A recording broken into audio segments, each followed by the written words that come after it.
So hopefully you can do that. And don't try to buy the line that you have some special gift that didn't come ordered in the mail, because that doesn't work either. But we'll have to see what comes up with that. But as we talk about this, I want to ask you a question. If we were going to talk about the Christmas story, who do you think you identify most with of all the characters in the Christmas story? I'm sure you thought about it before from the time you heard the story, maybe as a kid, or maybe you didn't hear it until you're an adult. But if you were going to pick a character in that story, who do you think you best identify with? What would your thought be? And I know you may think, well, there's several characters in the story. You have the shepherds. You have baby Jesus. You have Mary. And then you maybe have Herod. I don't think any of us would think, well, I want to be Herod, because that's not really what we're picturing or envisioning.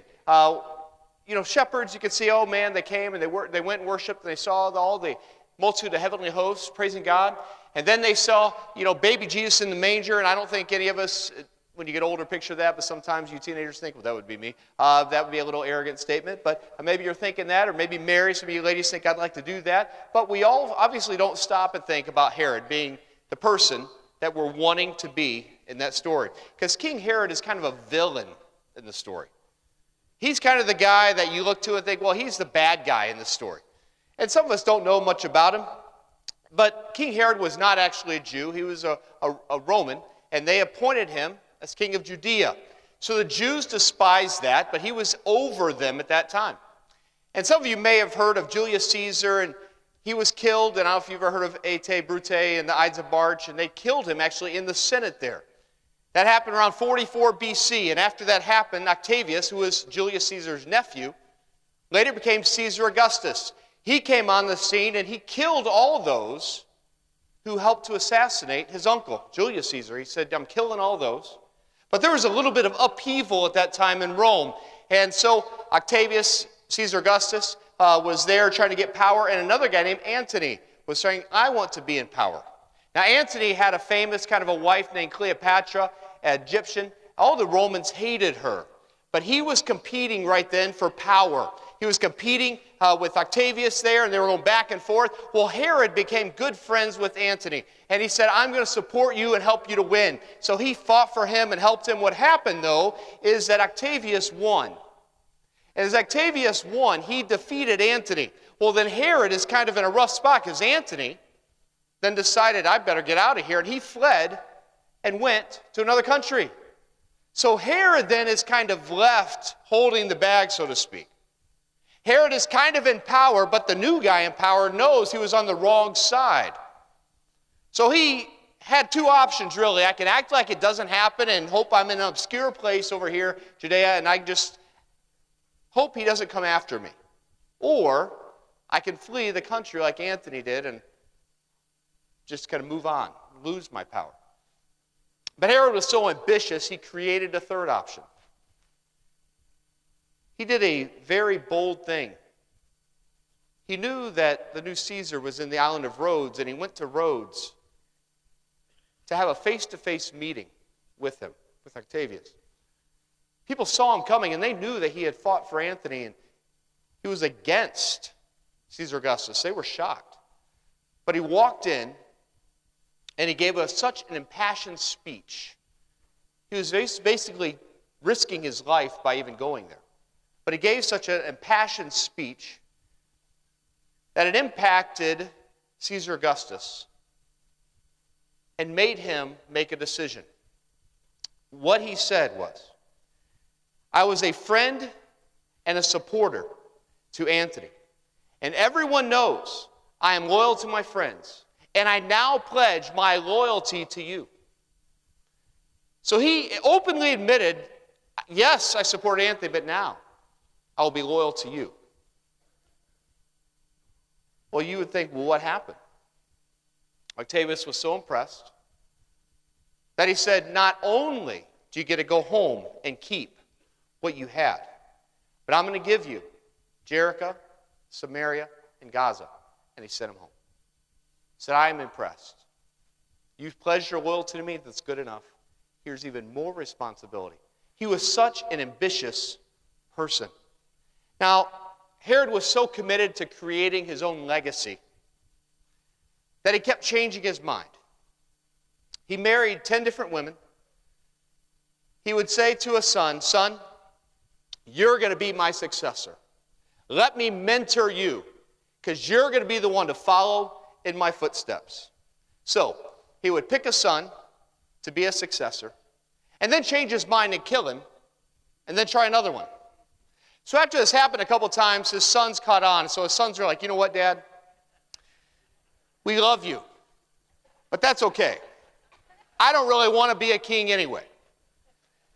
So that's kind of an introduction into who Herod was and how he became a part of the Christmas story.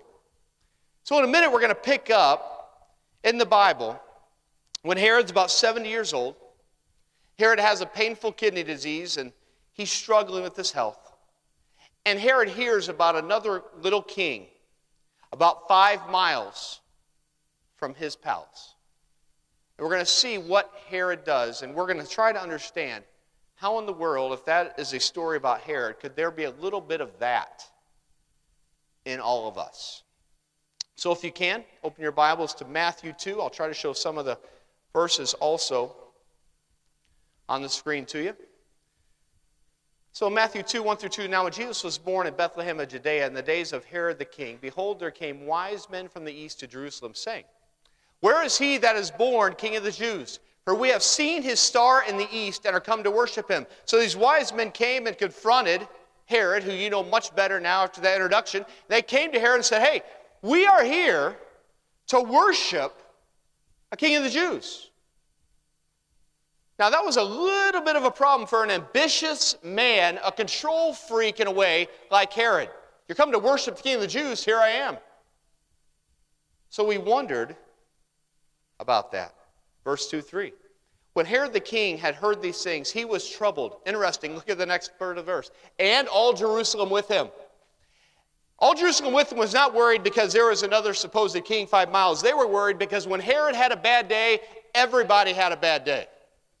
When Herod got upset, everybody paid the price. Herod tried to control everything around him. Herod tried to set everything up to his advantage. Herod wanted to make sure he controlled every outcome. He wanted to protect his legacy. Matthew 2, 4.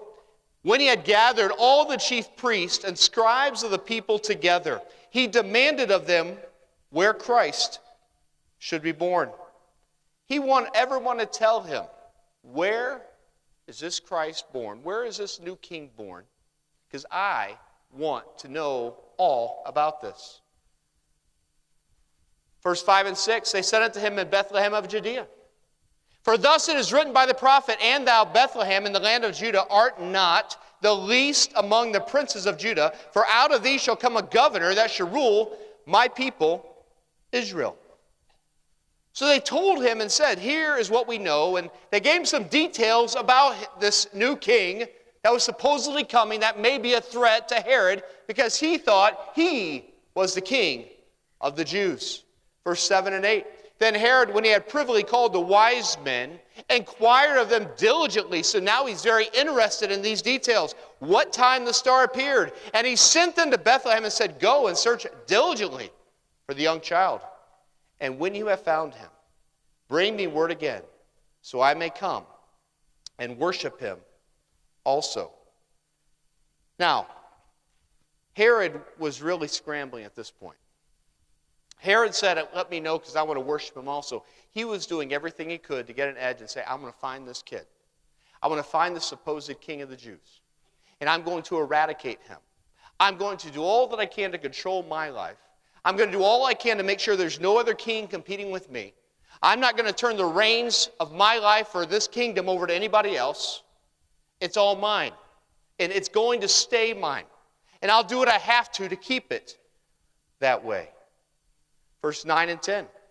When they had heard the king, they departed. The wise men left. And lo, the star which they saw in the east went before them till it came and stood over where the young child was. When they saw the star, they rejoiced with exceeding great joy. They worshiped and they recognized there is someone there they should show reverence to. They recognized there truly was a king. There's royalty there. And they said, we're actually going to give reverence to, we're going to show our submission to you. The same time Herod was saying, there's no way I'm going to let anyone control any part of my life or threaten any part of my control or my kingdom. Verse 2:11. When they were coming to the house, they saw the young child with Mary, his mother, and fell down and worshipped him. When they opened their treasures, they presented unto him gifts, gold and frankincense and myrrh. You know, as you can start contrasting, the wise men were seeking a king so that they could really bow down and worship him and say, wow, we are in the presence of someone that we want to yield to. You can start to see Herod conniving, conspiring, and doing all he can to say, you know what, guys, let me know where he's born. I'm very interested. I want to make sure that I have that chance to worship him also. But we know that he had an ulterior motive. We know that he had a different outcome. And you're wondering, how in the world does that apply to any of us? Because many of us have a choice. We too know of a king that wants to be king of our heart and our lives. We too know of someone else that if we would turn our life over to them, we too know of somebody, if we would trust them and say, you can have my future, you can have my potential, you can have my children, you can have all the things, my job, you can have all those things, and it's a very scary thing to do. And we sometimes fall into the trap of wanting to be like Herod and pretending we want to seek the Lord. And maybe there's even a competition, and there's some draw into that, but we start feeling a competition and saying, how much can I trust the Lord? I would then have to give up controlling the outcomes. And we start to realize if connecting to God can help me, then I am all in. But we don't want to give God a blank check. We want to hold the blank check out there, but when God starts to change the rules, or when God starts to say, let me change this about you, we find ourselves getting a hold on that and start saying, I don't know about that. We start saying, you know what, I don't know if I'm willing to submit or change that much. And we start to find a little bit of Herod in all of us that says, you know what, I think I want to stay king in my own kingdom. We start hearing about another little king that could threaten our domain, another little king that could threaten and maybe make changes that we would not like, another king that may come in and say, well, I don't know if you're going to be the ultimate king. So we start hoarding and saying, these are my possessions, this is my life, this is my reign, this is my rule, this is my kingdom. We start wanting to control that, and we don't want to give God that blank check to say, God, you can control the outcomes, and I trust you. We don't want to give God that freedom to say, we want to change to become what you want us to become. Next verse. Being warned of God in a dream, the wise men, they should not return to Herod. They departed into their own country another way. And when they were departed, behold, the angel of the Lord appeareth to Joseph in a dream, saying, arise and take the young child and his mother, and flee into Egypt, and be thou there until I bring thee word, for Herod will seek the young child to destroy him. This is kind of hard to believe at this point, but Herod said, I may be a threat, or God said, Herod may be a threat, so take the young child and you better leave the actual country. Verse 14. When he arose, he took the young child and his mother by night and departed into Egypt. So God knew there was a threat there, and God actually had to take risks to remove his son from his kingdom. Because Herod was so threatened that he was actually going to kill the Messiah that was truly come to be the king of the Jews. You know, Herod was so worried about him threatening his kingdom right then, but in reality, the Christ child was not come to take Herod's position. The Christ child was come to truly be a savior to the Jews and deliver them and have a kingdom that Herod knew nothing about. Herod really was worried for nothing. Herod really could have said, you know, to the Christ child, we can coexist. And he might have been able to preserve his kingdom and truly preserve his legacy. But instead, he felt threatened and scared when really he did not need to. And then Herod started becoming truly irrational. Herod started really grasping at straws. Herod got so desperate. You can see the measures he took to preserve his life. If you look at the next verse in 2:16, Then Herod, when he saw that he was mocked of the wise men, was exceeding wroth, and sent forth and did what? He slew all the children that were in Bethlehem, and in all the coasts thereof from 2 years old and under, according to the time which he had diligently inquired of the wise men. Can you imagine what a horrible morning that was if you were a family? If you're a mother, you hear a beating on the door, maybe even in your little hut, maybe they just knocked the door open and came inside and grabbed every child, hold it, and they killed them. Can you imagine the agony, the anguish? Can you imagine the hatred for Herod? Can you imagine the bitterness that came and spewed forth? Can you imagine the irrational thinking of a man who said, no one's going to threaten my kingdom. I will take whatever precautions necessary to make sure this is my life. I can do what I want. I'm going to do all I want, and no one's taking it from me. And he killed all those children that had nothing to do with it. His irrational thinking got to a whole new level when he became so selfish, wanted to preserve his life, that he took the lives of many innocent people. And unfortunately, there's a little bit of Herod in me. There's a little bit of Herod in all of us. We may not like that, but if we're not careful, we'll refuse to turn the reins of our life over to Christ, and we become so threatened by him, we make poor decisions and irrational decisions, and unfortunately, many innocent people can sometimes be hurt by that. It's like in this story, those children had done nothing. Those families had done nothing to threaten Herod. But Herod's like a steamroller, just said, I'm going to radically and just take life because I'm going to do all I can to preserve me. So Herod had spent his whole life controlling outcomes. Does that sound familiar? Maybe you're not like me, but I like to control the outcome. If I'm playing a board game, I like to control who I play with because ultimately I like to control the outcome. I am really bad at video games. I do not play them much. But occasionally I'll try to play with my sons. And they know, they're very not thoughtful about it. But if we only play sports games, the one I'll do, but I'm terrible. But they know whoever has dad is at a disadvantage. And I can sometimes, one time I heard them secretly arguing, man, I had to play with dad last time. That really was a blow to my ego. And they know that whoever has me gets to have the higher rated team because they need it. Because I'm the handicap. Now, in real sports, I can dominate. Now, it's probably the same thing. But I like to control outcomes. My life, I find myself doing the same thing. I found myself saying, you know what, God? Take my life. Here's my heart. God, I want you to do a work in my life. And God starts to work, and guess what I find myself doing? Pulling back. I find God saying, you know what, Keith, I want you to change this. I want you to change this way of thinking. I want you to be a little more moldable to me here. And I find myself like Herod, becoming irrational and starting to say, I'm going to protect my legacy. It's my life. It's my job. God, I want you to do this. No, don't touch that. And I start to become threatened by a king that has eyes on a much bigger domain than what I'm trying to hold on to. And sometimes that can even become emotional or erratic and irrational. Start making decisions that make no sense. And I'm hurting people that make no sense because they're innocent bystanders, all because I'm trying to preserve my kingdom. And I find myself arguing unnecessarily because it's my kingdom.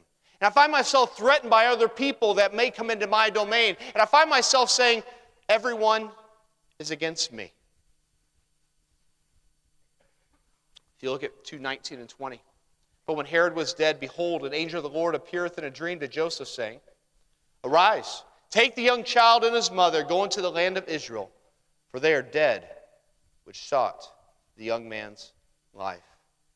Now, an interesting thing about Herod before he died. Herod knew people hated him. And he said, I want you to go capture and imprison all of these men, local men, Jews, that are popular and well-liked. Put them in prison, and the moment I die, I want you to kill all of them. Because I know when I'm dead, I want there to be mourning throughout the whole land that I rule. I do not want any celebration. So he had all those men imprisoned. But when Herod actually died, the men knew that was a ridiculous thing, and they let the men go, and there actually was celebration that Herod was dead.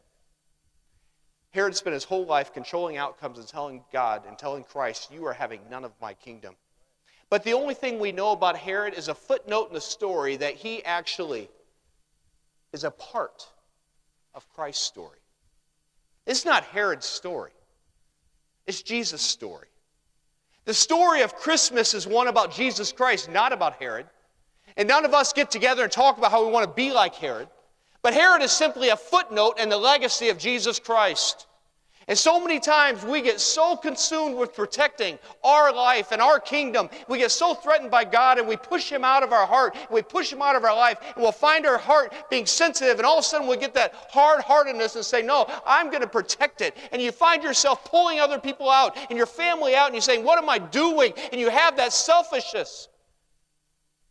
When in reality, you're going to be a footnote in the history of Christ's life, just like Herod was. Herod thought, I'm preserving my kingdom and legacy. No, he wasn't.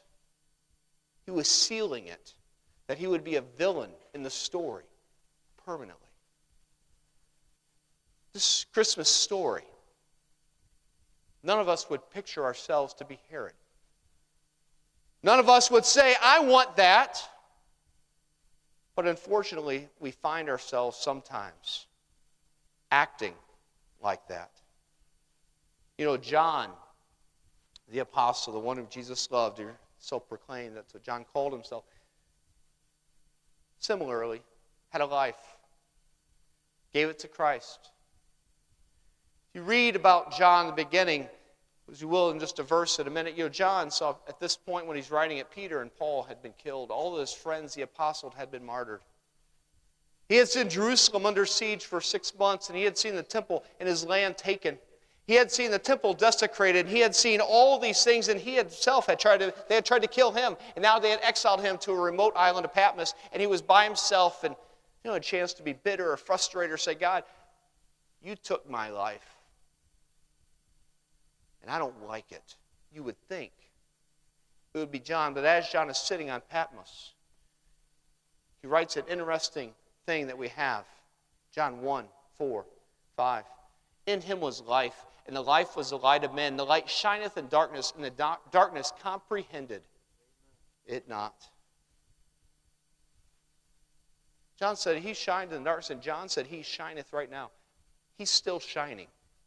As John writes, he was shining, that means today he's still shining. There's still a light shining today that John said he is still there. He is there for all of us. And the darkness comprehended not. Herod didn't recognize it because he was so consumed with himself. But he said there is a light shining. And that light can shine for all of us if we'll simply let it come through in our hearts and in our lives. And whether we want it to shine or not, we can't allow it, but it's going to shine regardless.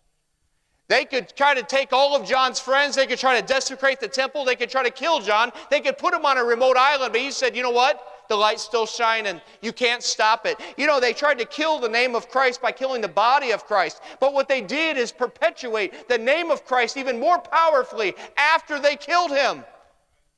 Peter, who was denying Christ just a few days after his resurrection, pointed his finger at the same Sanhedrin grouping of people who had killed Christ and said, you killed him.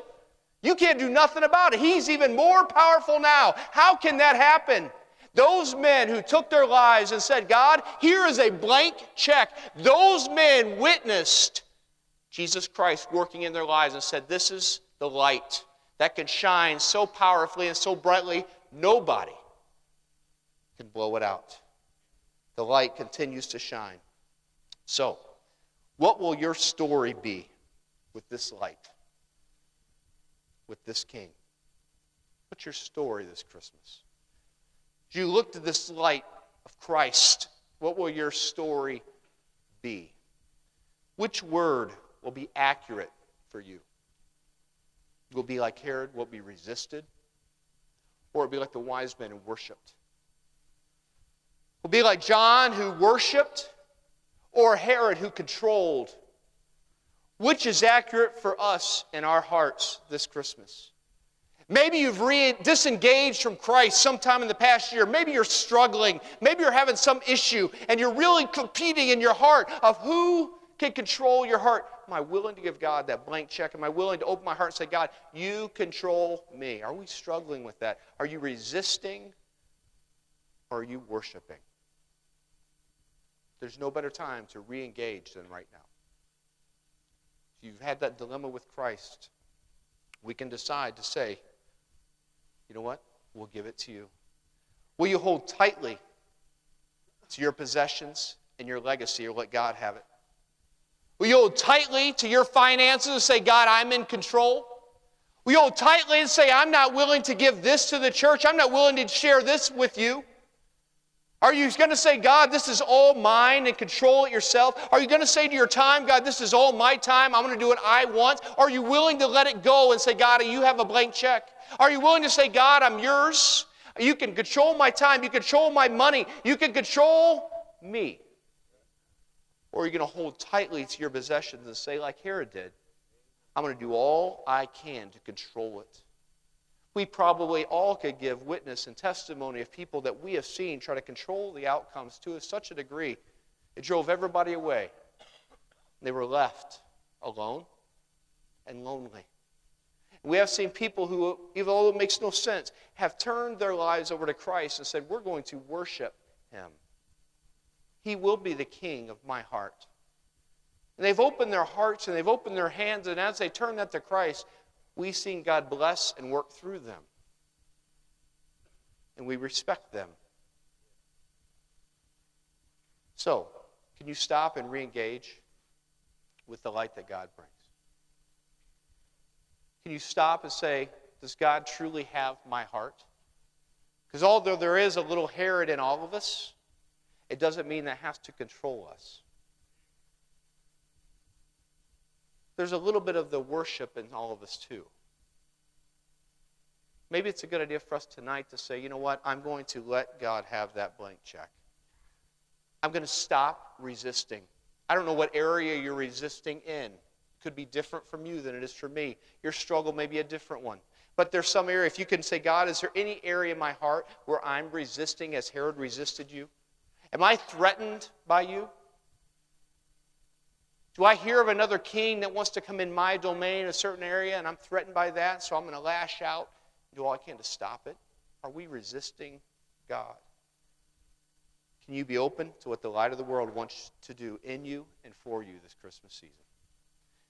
Just as Herod killed many innocent people, and many innocent people hated him and were hurt by him, we can do the same. Can we be a blessing? As the light shone through John the Apostle, and many people were blessed, and we still continue to be blessed. In fact, many people are named John. You don't hear of many people named Herod.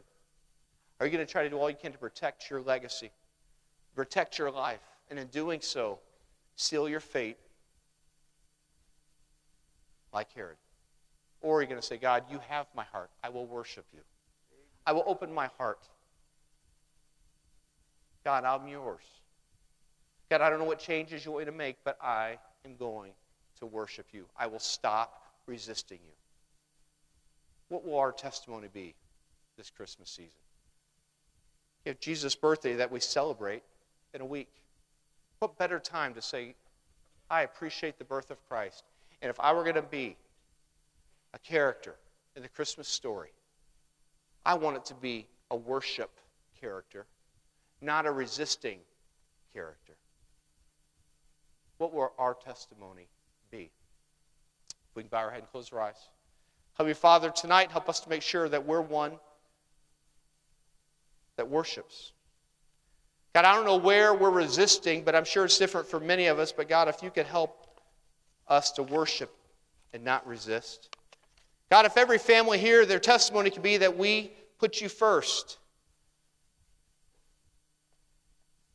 If every home tonight could say, during this Christmas season and through the rest of the year, we're going to continue to put you first.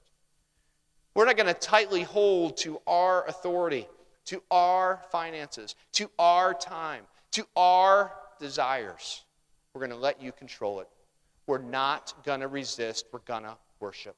If you say, I don't know about this light, I've never heard of this light, what are you talking about? What is this light of Christ? If you want to come forward tonight, people will tell you and introduce you to how you can have this light that John the Apostle had in his heart. You can have that too. What better time than the Christmas season to be introduced to that light? If you could stand this time. If any of you feel like, I've been resisting, but I need to worship. Or maybe you feel like there's some area in your life that God would have you to say, I'm going to yield to you. I'm going to give God that blank check. And maybe there's one area you're holding back. Don't hold back. Be a testimony